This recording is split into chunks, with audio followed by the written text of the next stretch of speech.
This is the Big Fish Cares Podcast. Big Fish Cares Podcast. And here's your host, Benny Fisher. I'm really excited about this episode today. We're here with legendary sports author and historian Jim O'Brien, and he is going to be talking to us today about boxing. From the last episode, if you guys listened to that, he just got done writing his COVID book, we'll call it, The Strangest Season, which is a bunch of short stories that he kind of told over a 2-year period that's happened to him over the last 60, 70 years. So we're really excited to have him back on the show today. Welcome, Jim. It's nice to be with you, Ben. This is going to be fun. One thing that I didn't do on the last episode, because I got caught up in all the stories like I usually do, so I forgot to ask you 5 questions that I like to ask every guest. What is your all-time favorite book? You mean as far as somebody else's book? Somebody, yeah, not yours. Yeah. A book that you say is your fiction, nonfiction, just your favorite book of all time. Maybe you've read it 1,000,000 times. Maybe it was just one that, I really like Grapes of Wrath. I've reread that book, and I really enjoyed that. But I've read a lot of Hemingway, and I liked Pat Conroy from South Carolina. I really enjoyed his books, and the Great Santini. That was a marvelous book. I told you that I wrote a book just recently by a writer named Bernstein, and from the New York Times, who wrote a book called Out of the Blue, which I highly recommend to anybody to pick up, about 9/11, a very intimate look at 9/11. And when I was in school, there was something that was coming into newspaper writing called new journalism. And it was a form of journalism which was very personal. And the writer would put himself into the story. Roy McHugh, who was the sports editor of the Pittsburgh Press, I asked him one time to check over the manuscript for a story that I had written for Sport Magazine, which was the #1 sport magazine at the time, and it was a cover story. It was my first cover story, and it was on Henry Aaron. And I went and visited Henry Aaron for several hours in his home in suburban Atlanta. And then Roy McHugh read the story, and then he said to me, "Show me that you were there. How many people get to talk to Henry Aaron in his home? Place yourself there. Show me Henry Aaron in his home." And I went back and redid it. And ever since then, I'm careful to set the scene. And people tell me that what they like about my books is that they feel like they're with me. And that started out with the kids that I grew up with on Sunnyside Street back in Glenwood. I wanted to take them with me. I wanted them to experience what I was experiencing by traveling with every kind of sports team you could imagine when I worked in Miami, or when I worked in New York, or when I worked in Philadelphia. So I want to take you with me. That's awesome. That's going to get to my second question that I usually ask people. What's your favorite movie? Favorite movie? Because that's when you get to visualize things. Right.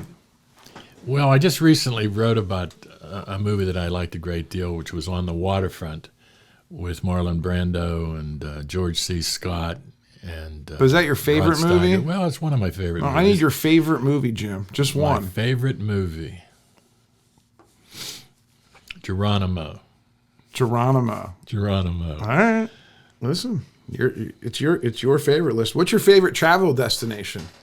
My favorite travel destination, anywhere where I can go with my wife. What's the most favorite place you've ever been with your wife outside of Pittsburgh? In France. France, okay. France. Awesome. All right. What's your favorite restaurant? I know you love restaurants, so whether it's in Pittsburgh, here, I'll do this because I know you love restaurants. Favorite Pittsburgh restaurant, and then favorite national restaurant that you've ever been to in your travels. Well, the favorite restaurant I went to when I went to New York was Toots Shor's. What's it called? Toots Shor's. Toots Shor's was a saloon keeper, and he had his own bar, and a lot of famous people went there. I remember one day in particular, I was going to his restaurant for a press conference for a Muhammad Ali fight. And when I was walking down the street, out of a bar called Jilly's, which was a saloon, came the owner with Joe E. Louis, who was a comedian and an entertainer and everything. He was drunk, and it was about noon. He had to help him get into a car. And I go to Twitch Shores, and as I'm walking up the steps, at the top of the steps was an actor named Horace Mcmahon, who was in a series on television at the time, before your time, called The Naked City. And that was New York. You know, New York, there's a million stories in the Naked City. And he was at the top of the steps because he was a big boxing fan. And at the top of the steps with him was Joe Louis.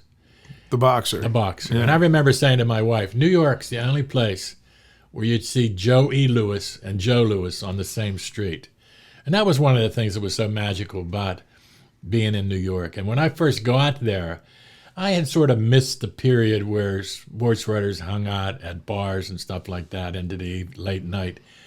But I started going to Twitch Shores in the evening, and I met a lot of famous writers, such as Jimmy Cannon, who was a nationally syndicated writer. He knew DiMaggio, and he knew the Cotton Club and all that sort of thing.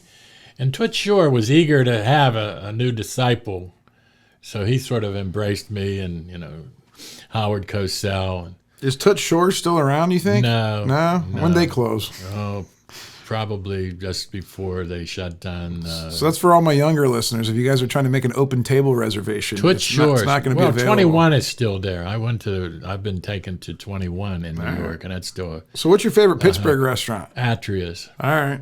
I figured it was, but I wasn't sure. But there's two restaurants in Washington, PA that I've come to really embrace in the last couple years since I moved. The Union Grill on Wheeling Street in Washington, and also Angelo's. Angelo's is awesome. Out by the ballpark where the Wild Things play. They have great food at both of those places. And my wife's a good cook, but I like to eat out. And I guess I like to see people, and I like to be seen. It's a social thing for you. Yes. You don't care necessarily. I mean, you like good food, but the people come ahead of the food, correct? I work the room. I know you do. I love you for that. The last question I usually ask everybody is, who is your favorite person of all time? Like, could be anybody, could be somebody famous, could be somebody that you know. It doesn't. Just who's your favorite person? My mother. Tell us about your mom. My mom's name was Mary O'Brien, and she came from Bridgeport, Ohio, which is where John Havlicek is from. And my mother always believed in me, even when she shouldn't have. And my mother and I used to have lunch every other day because she worked. This is something you probably never heard of. My mother worked a swing shift. I know what swing shift is. You could work morning. You could work 1 week. You could work mornings from like 8 to 4, afternoons from like 4 to 12, and then midnights from like 12 to 8. Exactly. And she did this every other day. One day she'd be early, one day late. And she worked at the State Store, where they sold the whiskey and the wine and so forth. Oh, yeah. A lot of characters around there. I remember there was a woman named Swing and Sway, you know, by the way she walked in and out. And the guys would hang out in the front of the store to bum money from people so they could come in and get us some Tiger Rose, some Mogan David, and a lot of characters. Duffy the Drunk and Duffy the Boxer. You know, that's how they determined who was which. And my mother and I used to go to lunch. One day at home and one day at a restaurant. Nobody went to restaurants in those days as a kid. No kids that I knew. And I'd go to Isley's, and I'd go to Duffy's and Virginia Lounge and so forth. And for me, Isley's was like it was like the Colony or the restaurants atop Mount Washington. Loved us. Still love beans and wieners. And get Kathy to make them for me from time to time. That's actually a dish that I can make. It's like barbecue. It's barbecued ham. When I moved to Pittsburgh, I didn't even know what barbecued ham was. and then like I started hearing about it, and then I guess Isley's was the brand behind the Right. ham. They still have that. You can buy in Giant Eagle. You can buy chip chopped ham. Chip chop ham. And it's Isley's. Isley's. Is it Isley's? They have two different ones. One's the Haas brand. Market District probably. Or Yeah, something in like the that. Market District. You can get a third of a pound of chip chopped ham, and you can make a couple sandwiches with it, and it's really good when you put a slice of cheese on it and grill it. Okay. That's all right. pretty good. Little pro tip there from Jim O'Brien. I'm going to do one more bonus question. Who's the most fascinating person that you've ever met? Or Muhammad Ali. Muhammad Ali. Muhammad Ali, hands down. He just, I thought I was really a good interviewer. You didn't interview Muhammad Ali. You just listened and took notes. I never used a tape recorder. I used once, and then I decided it wasn't a good idea because it took me more time to write my notes from a tape recorder than it did to. When you're listening, that's the other thing. If you're not listening when you use a tape recorder, and you have to ask the appropriate next question. What did the person say that elicited the next question? And if I lost my notes, I could still write the story because I listened. That's simple. I listened to what they were saying. And Muhammad Ali, my wife Kathy had a chance to be at a press conference once with him, and she was enamored. The guy was so handsome. He was a handsome dude, and he was so outrageous. Like a lot of people, I was upset with him whenever he didn't go into the draft, when he refused to report for military service. But as I get older, I understand, and he at the time, I believe, was a bit of a pawn for the Muslims and for the Nation of Islam and so forth. So I don't think that he made some of those decisions himself. For 2 years in the military service, and I edited the best multilith newspaper in the armed forces. I mean, what I did in the Army was I played to my sweet spot. I started up my own television show, my own radio show, and I did the newspaper job, which I was in the Army. And that's what I had to contribute. I'm proud of this. I fired for record 3 times with an M1 and fired as an expert all 3 times. Never touched a rifle before I went to the Army, and haven't touched a rifle since, and you can't count Kennywood Park. Are you and so what's the age difference between you and Muhammad Ali? We're the same age. Same age, okay. Which was part of his appeal. He celebrated his 21st birthday in Pittsburgh. Really? Yes. Where at? Well, he was in the building. It is now the main headquarters for Point Park University. It was then the Sherwin Hotel, and Myron Cope was in the audience, and Myron Cope had interviewed Ali as Cassius Clay in Louisville for a magazine, and it was really a great story. So when Ali comes into the room, he was still Cassius Clay at the time when he was 21. He comes into the room, and he sees Myron Cope in the first row, and he kept directing his remarks to Mickey Rooney. Mickey Rooney, that's what he called Myron Cope. And Myron loved it because Myron liked attention. And Bill Burns, who was the TV voice of KDKA television, he was there all dolled up with his curly hair and so forth, and he always dressed well. Was Howard Cosell there? No. All right. I'll tell you something Howard Cosell said to Myron Cope one time. All right. Howard Cosell was the MC for the Steelers' 50th season celebration. And Myron Cope was seeking his attention when he was there. And Myron was telling him how big he was, what a big deal he was on radio and TV. And Myron Cope said, in Pittsburgh. In Pittsburgh, Myron. That was his put down. Well, I mean, everyone's got to get their start. He just, never made it to national fame, probably. Yeah, I was one of the very few people that when I think about it, I was one of the few writers who actually was hired in New York. I was offered a job. First of all, I turned it down by NEA, which was sort of like the Associated Press. I turned that down. I was interviewed for Sports Illustrated, and they hired Frank DeFord, which was a good decision. I've seen him before. Frank DeFord probably turned out to be the best sports writer in America. And but they were interested in me at the time. I did some writing for Newsweek, and then of course I wrote for the New York Post. And more recently, I was offered a job at the New York Daily News as the football columnist. But they weren't going to pay for my move from Pittsburgh to New York. And now, I had When you say recently, like how long ago are we talking? Yeah, how long ago are we talking about? I'd say probably about 25 years ago. Just to give the viewers some perspective, Jim O'Brien's 79? 79. Yeah, and okay, so let's get back to the 21st birthday, Muhammad Ali. Oh, yeah. He was fighting a guy named Charlie Powell. Okay. At the Civic Arena. And he was he already a big deal at this point? Well, he was not like he became. Who was the best boxer when you were in high school? The best boxer when I was in high school was probably. Or who'd you look Sugar up to? Ray Robinson. Okay, all right. He was beautiful too. He was a good-looking guy, and he was eloquent. Now he wasn't as crazy as Ali, but he was everybody loved Sugar Ray Robinson. And then were Friday night fights. There were always fights on television on Friday night. So back then it was Friday night fights, and then football stole Friday night lights. Yeah, things change. Early on, for instance, when I read newspapers from the past, boxing was big, horse racing was big. They even had people assigned to cover rowing on a full-time basis. Tell me about when Muhammad Ali came to Pittsburgh when he was 21. Do you think that was his first trip, or was there boxing matches?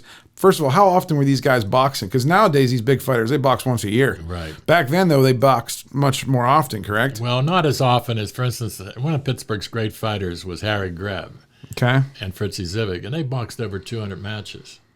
I mean, they were fighting all the time. And Billy Conn never fought an amateur fight. He figured if I'm going to get my brains knocked in, I'm going to get paid. Never had an amateur fight. I met Billy Conn's wife. Great woman. At Atria's a few years ago. She was very elderly, too. At my luncheon. Yeah, your luncheon. She was. I didn't know much about him, but I heard cool stories. You told really good stories about Billy Conn. Well, she was a good-looking woman, and her dad disapproved of Billy Conn. Billy Conn was a bit of a brute.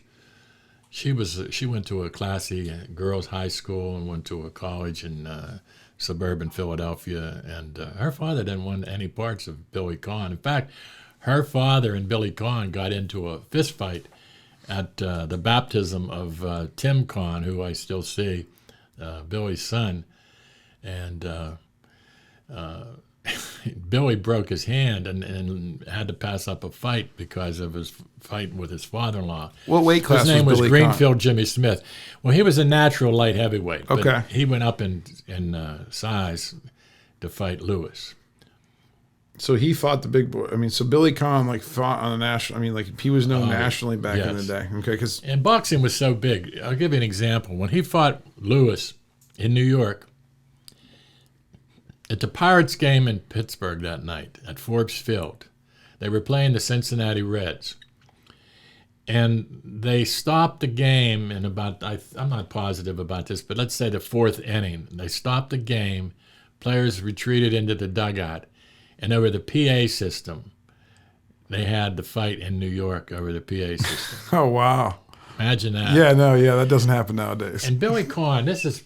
there weren't sports talk shows, there weren't podcasts and all that sort of thing. Billy Conn was at one time the biggest thing in sports in Pittsburgh. The Pirates weren't very good whenever he was at his prime. The Steelers hadn't yet, made an impact. The Steelers were really a very mediocre football team for a long time. And Billy Conn was the biggest thing in Pittsburgh. And he was a good-looking guy. He was called the Pittsburgh Kid. And is he Pittsburgh's most famous boxer, would you say? Or is there anybody else from Pittsburgh that the viewers and the listeners might? Well, Fritzy Zivic was really good. Harry Greb and Fritzy Zivic were both in the Boxing Hall of Fame, as is Billy Conn. And we had, back in the late 30s, early 40s, there were 8 champions in boxing, 8 divisions. Mm-hmm. Not like today where there's 3 different groups and stuff like that. There were 8 champions.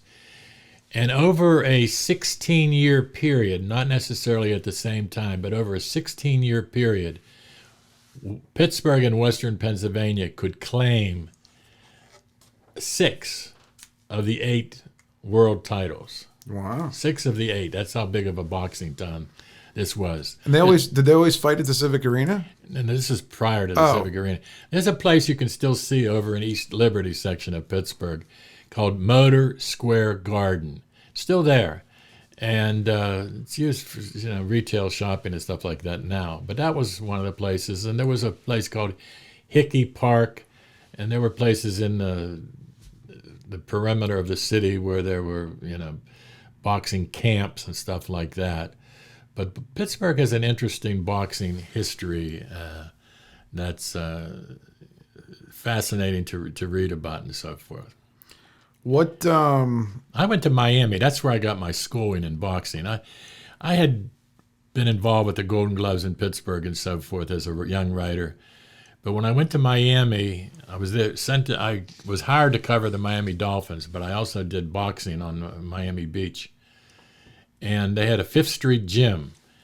And when you would go to that gym, there were always like at least 2 former world champion boxers there, like Louis Rodriguez would be there, Jose Napoles, and there'd be a local favorite like Al Jones was a heavyweight and so forth. And but I would go places that other writers wouldn't go. I mean, I remember one time when I was covering the Super Bowl, I made arrangements to see Willie Pastrana, who was a light heavyweight champion of the world, and he had come out of Miami. And I met him in a bar called the Bastille in New Orleans, which was a real dive, and interviewed him there. And he had to have somebody watch him on the eve of fights because he couldn't stop himself. He was always making out with somebody. And boxing people believed that if you had sex on the week of the fight, it would weaken you. But Willie never bought into that. How'd you get your first interview with Muhammad Ali?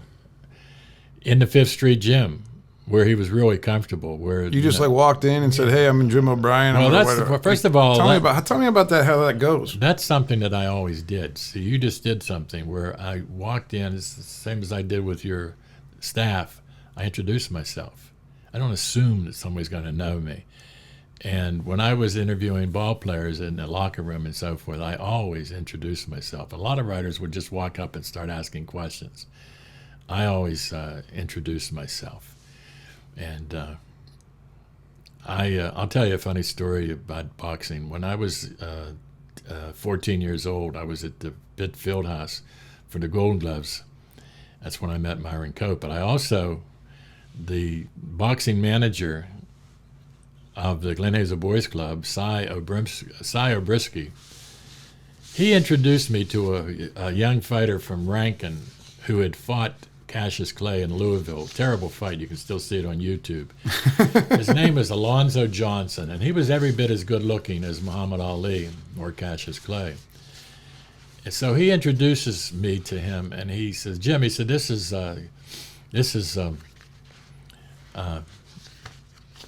Johnson, and he fought Clay in Louisville."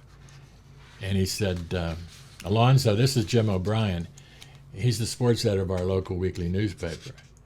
And Alonzo Johnson looked down at me in scorn, and he said, "Big effing deal." And I was petrified. I thought, what did I do? What the hell did I do? And I went to the coach. I said, why was he so mean to me?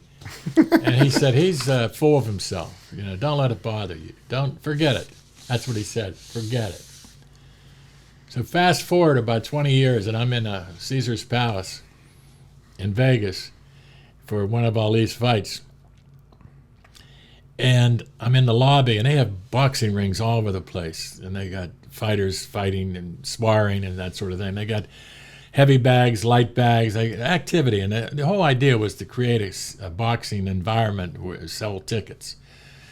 See, boxing always had to hustle, always had to sell tickets. They didn't have season ticket holders. So every event's a new deal. deal. You got to sell it. Got to sell it, which was great for a writer because you had access. They made the boxers available to you for interviews.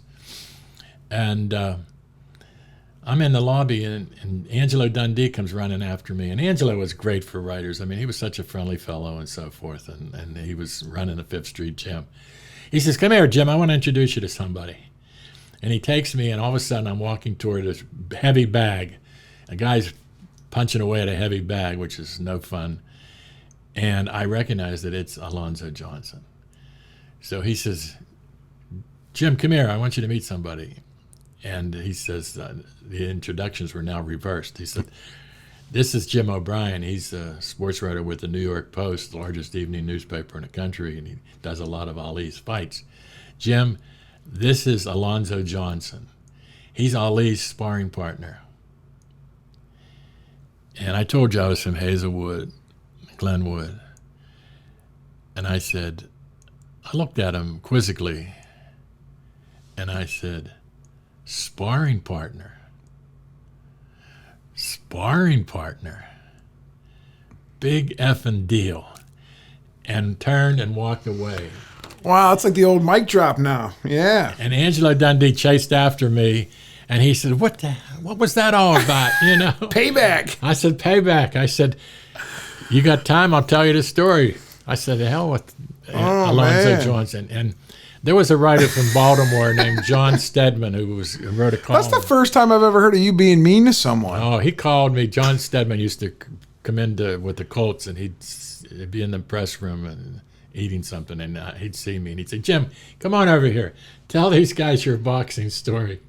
He thought that was a classic comeback. That's a great story. I mean, and it's interesting to me how back in the day, I just feel like when I'm talking to you, and I piece together all the old movies I've ever watched about, there's a lot of movies on Ali and Malcolm X and anything like in that day where like all the celebrities would be there, you know what I mean? The big coats, and then I'm picturing a bunch of sports writers with hats and toothpicks and like pens and all you guys lined up around, and like I'm just, that vibe seems like so cool to like, I wish we could go back and do that again, because now it's like it's just not like that anymore. Well, when I went to some of those press conferences, I was always intrigued by the opportunity to rub shoulders with some of the great writers of the time. There were a lot of ethnic fighting, a lot of from South American countries and so forth. I saw Roberto Duran fight there, and I got to tell you Roberto Duran's story. But I would see these guys, and one of the things you had to do is when somebody like from one Latin country was fighting another fighter from another Latin country, when the fight's over, you got to get out of that seat at ringside and go to the back of the room, because any minute beer bottles still with beer in them would come flying if they didn't like the decision or something like that. So you had to get out of there. And some people actually got hurt by getting hit by one of those bottles. I mentioned Roberto Duran. One time I set up a great weekend for myself in Cleveland, where this is in the early 80s. Roberto Duran is fighting in Cleveland, and the All-Star game, baseball All-Star game, is that same weekend, and the Steelers are playing the Browns in a preseason exhibition game, all within a 3-day period. So I'm in my room in a hotel, and Roberto Duran's room is down the hall. It's about 10 doors down. One night there's a commotion in the hall, and I'm wondering, what the hell is going on? I go down, and there was a cockfight going on in Roberto Duran's room. Like with chickens? Yes. Like what? Oh, man. The next day, the maids had to come in there, and there's probably feathers still flying in the room, That is so crazy. No moss. Wow. Those are awesome stories. There were some brutal fights. But somebody asked me, was the fight of the century the best fight you ever saw? It wasn't. I saw several fights at the Garden, even in the Felt Forum that might have been better. I'm trying to think of Ward. He's in a movie called The Fighter with Mark Wahlberg playing Mickey Ward. Mickey Ward and Arturo Gatti. They had 3 fights in New York, and they were all bloodbaths. I saw Frazier fight Bob Foster in Detroit, and when he hit Foster's nose, blood splurted out of his nose onto a woman who's sitting at ringside doing Western Union work. And when the blood splattered on her machine, she passed out. That was only like a one row away from me. The best fight I've ever seen was Tommy Hitman Hearns against Marvin the Marvelous Hagler. Was that in the 80s? Oh yeah, what a fight! I mean, the first 5 rounds were. That was like what? Just right pre-Tyson a little bit, right? Yeah. Yeah. Boy, Tyson's fights, they ended in a hurry. Well, when I was a kid, I mean, I was born in 81, and, as far back as I remember loving Mike Tyson. And I remember when he came out, I remember he was just knocking everybody out. I was like 8 years old, 7 years old, 5, I don't even remember exactly. But then I remember the scandal, when he got in trouble with the girl, the rape, and he did jail time. And then I remember his first fight back. I was in a hotel room. I forget where I was at exactly. It was against some big, burly, just dopey guy. I forget his name now. It's escaping me. But that fight, we were all excited to watch the fight. And I remember back in the 90s, my dad would have scramblers for Was it James Douglas? No. It was just a dopey dude. Buster Mathis? No, I can't remember. Anyway, Peter something. An English fighter? It was a white guy. He's some big, just dopey white guy. It was a setup fight. You could tell. It was just getting Tyson, getting him not rusty anymore. Yeah. But back in the day, and this was back with Vander Holyfield, George Foreman was at the end of his career. I think Lennox Lewis was finally coming up. We had these scramblers on the cable boxes so where we could get the pay-per-view without actually having to pay. And I remember it being such a big deal. It'd be usually on a Saturday night, we'd all come home. We'd be oh yeah, let's, and it would be electrifying. And it's you don't get, you get that with the Super Bowl maybe, a little bit, but the hype around boxing, even when Floyd Mayweather would come out with a fight. And as much as I don't even actually like watching Floyd Mayweather box because it's so boring, I like a big, knockdown, drag out. I just want to see the heavyweights just go at it. I always liked Oscar De La Hoya. Yeah. All those fights, or what was his, who was the guy that he always was, it was good from Mexico, Pacquiao. Yeah, those. He still had it. Right. Well, that's the other thing with boxing. I never quite understand how George Foreman was still boxing, and then as I got older, I realized George Foreman also fought Muhammad Ali, and I'm how's that? The Thriller and Manel. How's that possible? I didn't really understand it. Now I understand boxing from a business standpoint, and I'm okay, because they'd have this one event, there'd be so much hype around it, the pay-per-view makes crazy amounts of money, right? Floyd Mayweather can make $100 million, $200 million on a fight right now. Because of it, like you said, it's always a sales event. So there's always a lot of hype. There's a lot of marketing that goes into it. So I enjoy that part of it because it's all the excitement because it's it comes, it builds, and then it's over in a half hour? I mean, the fights, right. I mean, they're what, 3-minute rounds, right. 12 rounds or something? Well, when I covered the fight of the century, I still have photos that in my books that show this. My daughter even took a picture that was on some documentary this past year that was on Ali, and she saw me at ringside and took a picture of it from TV. I'm one of only 2 writers remaining who covered that fight at ringside. The other one is Robert Lipsyte, who no longer writes, but he was with the New York Times. I was competing with 2 guys from the New York Times, Dave Anderson and Arthur Daly, and they both won Pulitzer Prizes. I mean, but to me, it was just like boxing. I wanted to beat them. Me and Sammy, my son Sammy, yes. He's 7 years old. Since he's been 4, we've been doing a guys trip once a year. And it was in 2000, it was right before COVID, we went to Miami. And we got courtside tickets to a Miami Heat game. Now this is, LeBron's already gone. The Heat aren't that good, so I was able to afford them. I think they were like $600-700 a ticket. But I wanted to sit courtside because I want my kid, to experience what it's like for a live NBA game. I mean, because it's these guys are 6'6", they're coming at you. The press is there. Well, wouldn't you know it? At that game, Floyd Mayweather came in with his entourage, walked right in front of us. Of course, I can't tell Sammy how excited I am. I'm thinking, that's Floyd Mayweather. I'm that's the image, that's the feeling I would feel like back in the 60s when these events were happening, like if you were there, like you were part of the cool crowd, you know? It was probably very interesting. Did you ever see Floyd Mayweather with his skirmish with Larry Merchant, the announcer, at one of the fights? No. Well, Larry Merchant was one of my sports writing lions. He was really good, first in Philadelphia, then in New York. And in fact, he was the one who recommended me to be hired by the New York Post. So I know who he is because of watching boxing matches. I mean, he's got the good commentary. So he's doing commentary, and he's interviewing after the fight. He's interviewing Mayweather at the center of the ring. And Mayweather, out of nowhere, all of a sudden says, "You never give me a good word. You never say anything good about me. You know, you're."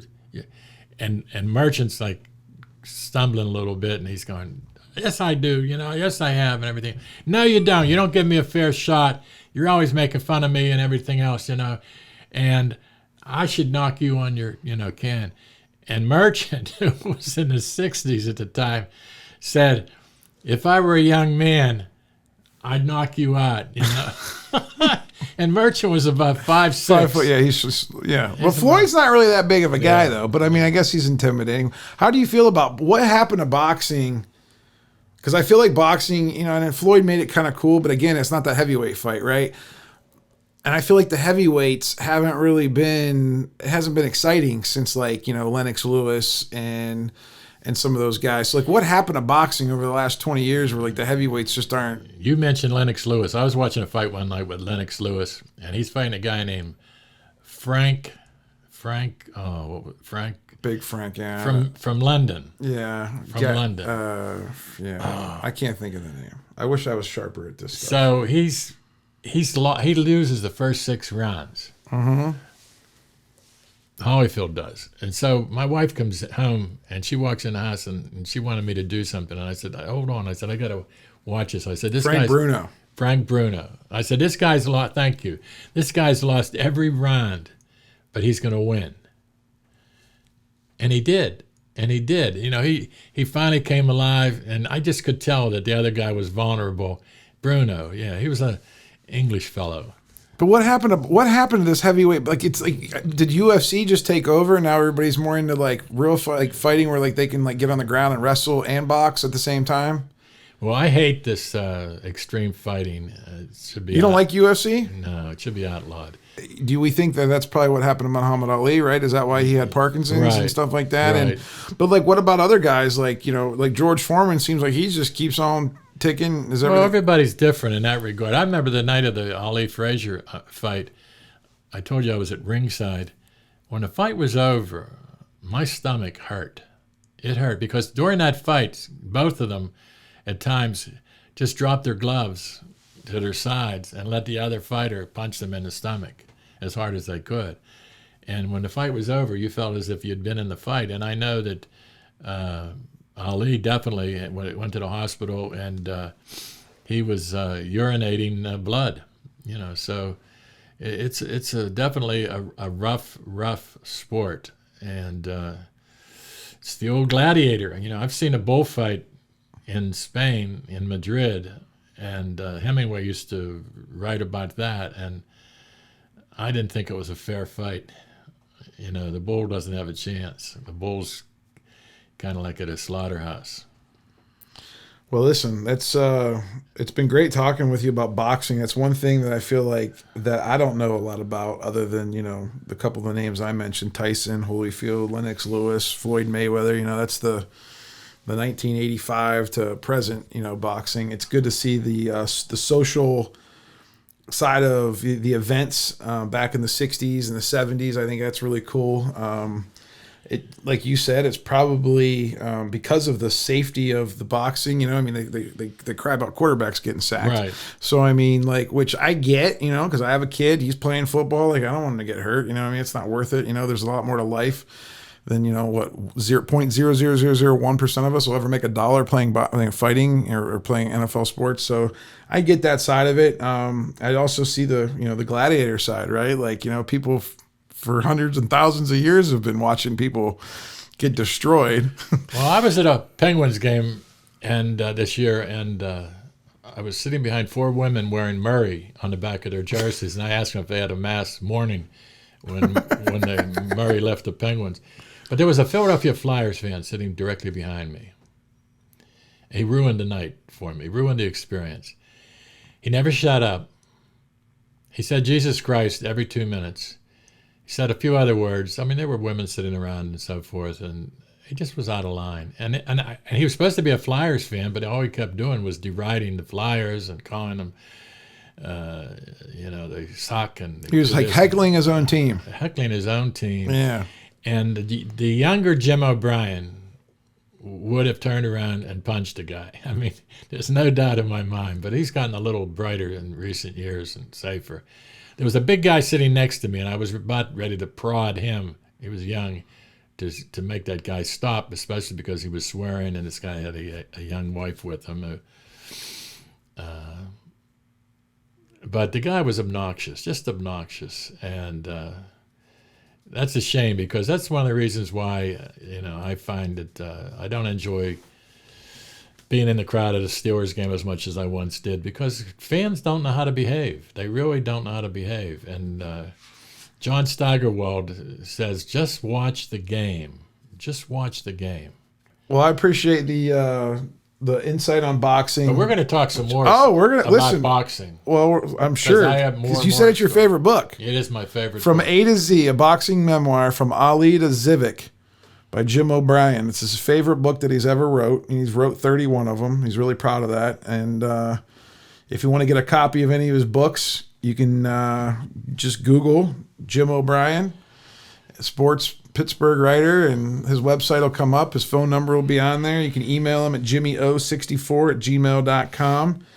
And I feel like next week we're going to get into a couple conversations, probably either about, I think we're going to get back into Pittsburgh and talk about either, we talked about golf. We could talk about Arnold Palmer a little bit. I know you got some stories about Arnold. I'm interested in, since it's football season right now, I'd love to talk some Steelers with you. And the Steelers, I've been able to write 31 books because Pittsburgh is one of the best sports towns in America. It's a great sports town, and we've been spoiled. One of the problems people make with the Steelers is they start off the season believing they're going to be in the Super Bowl. It's not on the schedule. It's not on the schedule. High expectations. So, well, like Jimmy V said, man, you got to practice cutting down the nets, man. So like you can visualize that thing coming. So fans are the same way. And I'm a Browns fan. The best part of being a Browns fan is always in August, because that's when all the hype is. Oh, we're gonna make it, and then they play 5-10 games, and Take a note, and say, be sure to ask Jim about Jimmy V. All right, we're gonna talk about Arnold Palmer, Jimmy V, and some Steelers next week. Thanks again, Jim. Appreciate having you. Look forward to seeing you again soon. Ben, if I had a son, I was going to name him Ben. So it's good to be with you. Thank you for listening to the Big Fish Cares podcast.